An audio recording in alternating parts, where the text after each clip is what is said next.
Alright, new video again guys. So susubukan natin tong tire spray foam cleaner kemi.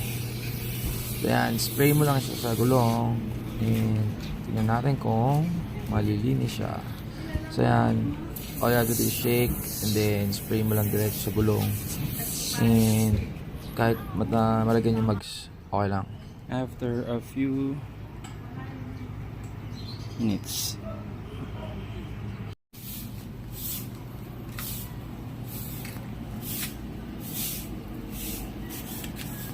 Malapit na matanggal. Huge.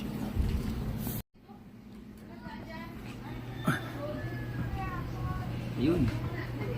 Effective naman guys. Yun o. Tintab ng tire. Spray and wait lang. Spray and wait. Thanks.